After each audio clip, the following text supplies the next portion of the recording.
Welcome to the AC 24/7 Top Story Countdown. We'll guide you through the biggest news of the day. Our focus, advocating our rights, advocating equality, advocating health, and advocating Earth. Here's our pick for number 4. That's 100%. How many of you love Senator Scott?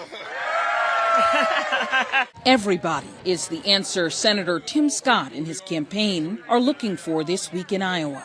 How are y'all? Campaigning hand to hand, flip to friend try.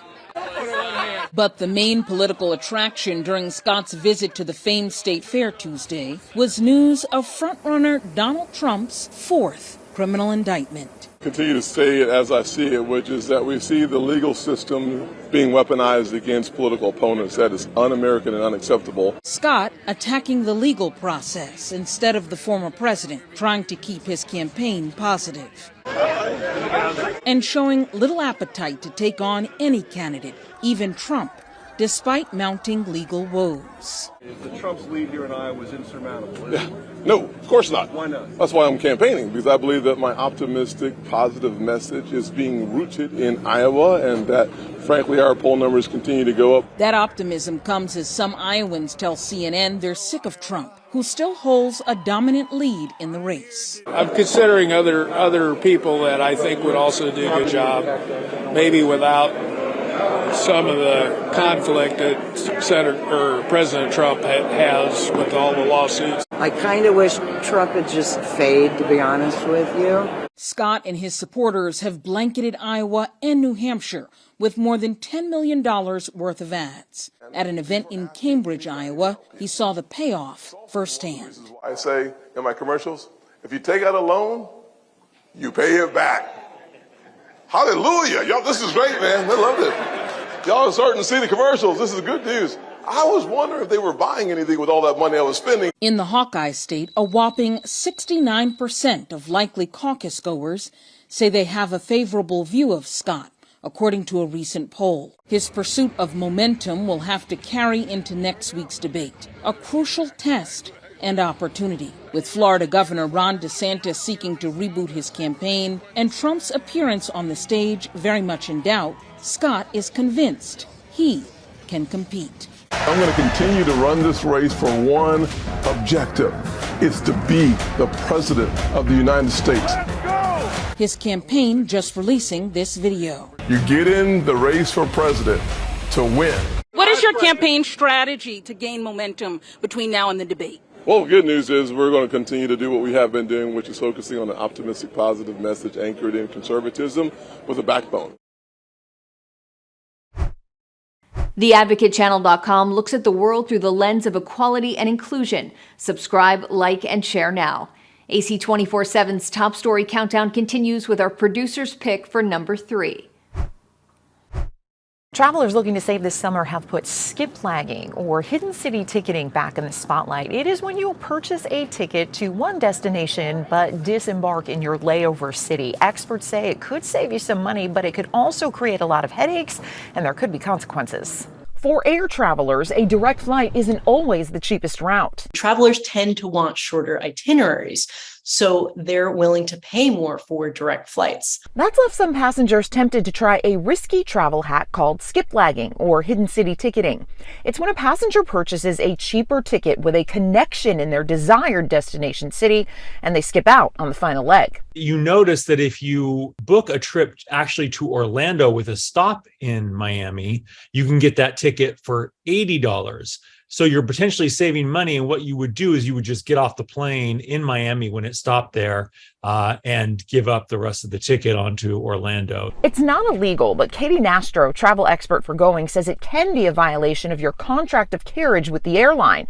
The fine print on a ticket that outlines your passenger rights and responsibilities. If they were aware that you weren't traveling onwards, that's a seat that could potentially have gotten sold to another customer. Clint Henderson, managing editor of The Points Guy, says airlines have ways to punish passengers who are caught. They can close your frequent flyer account.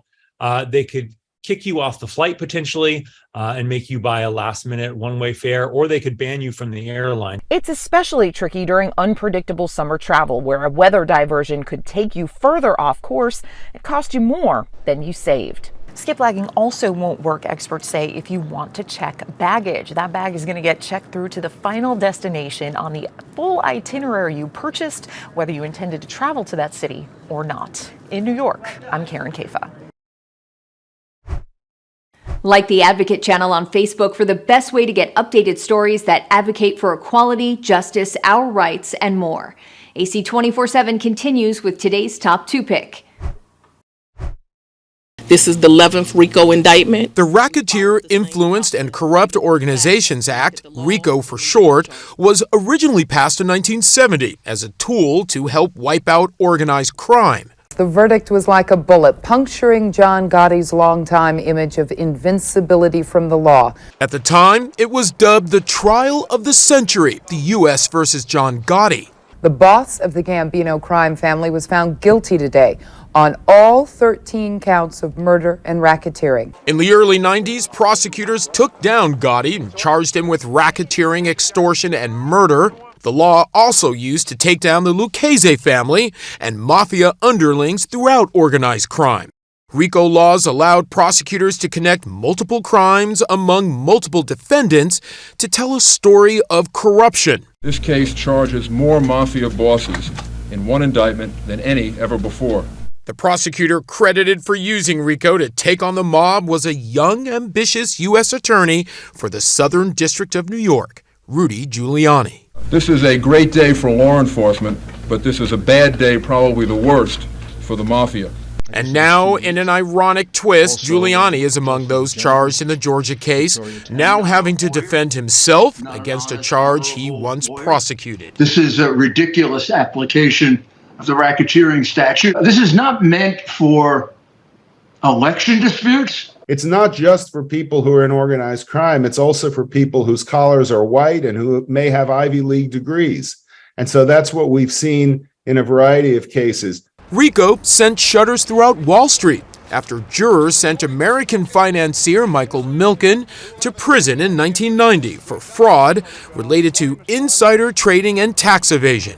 And while RICO is a federal law, many states, including the state of Georgia, have developed their own versions. And prosecutors have used these laws to prove racketeering conspiracies. In other words, they string together separate allegations of misconduct committed by different people towards a common goal or purpose into a single indictment.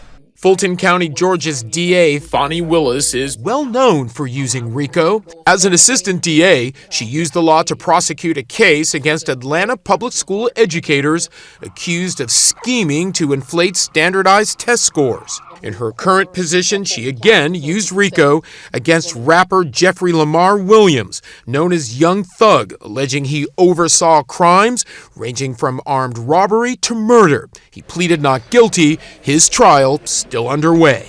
Legal experts say the RICO case involving Trump and the other 18 defendants is faced with many legal challenges. The length of the trial is taxing on a jury, and this will be a long trial.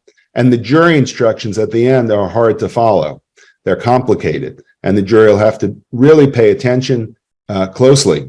Jason Carroll, CNN, New York. Follow the Advocate channel on Twitter and Instagram to stay updated on stories that matter every day. We're now at our #1 story of the day. Take a look. Massive walls of raging flames surrounding nearly every side of a family fleeing wildfires in Hay River, Canada. A woman in the car says the inferno was so intense the vehicle started melting during the drive. It's just smoke. It's just smoke. A woman engulfed by smoke evacuating Yellowknife calls it a terrifying experience. The Premier of the Northwest Canadian Territories is urging people to obey evacuation orders, saying in a statement, "We're all tired of the word unprecedented, yet there is no other way to describe this situation." Toxic smoke once again triggering unhealthy air quality in the northern United States. This is a rapidly evolving situation. Our hearts and thoughts are with every community in the Northwest Territories who's been impacted, every person who's having to leave their home, and all the firefighters and emergency responders who are on the ground helping to keep people safe. Along the California-Oregon border, This fire's almost around us. Escaping but the fire. People are fleeing the flames of 3 wildfires that have merged together. Meanwhile, 2 deaths are being investigated in Oregon as being potentially related to the heat wave striking the state. Officials there warning people trying to cool down in water. Jumping into water, even as warm as 75 degrees, can cause your body to get stunned. This, as Hillary rapidly intensifies in the Pacific, it's forecast to reach Category 4 hurricane strength by Saturday as it approaches the Baja California Peninsula. I'm Patrick Cornell reporting.